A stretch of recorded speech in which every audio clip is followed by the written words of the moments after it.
Today we talk about how can you create exam on your school planner app. We're going to figure out the solution or know how you can do that on your app. So all you have to do, so you just follow this ways, then it's going to work with you. Clicking this sign here.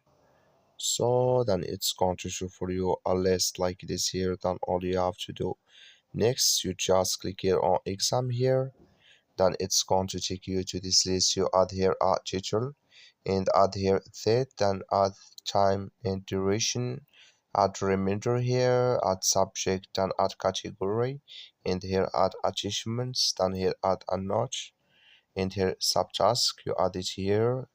So then all you have to do, you just go above save, click on it here, then it's going to create with you.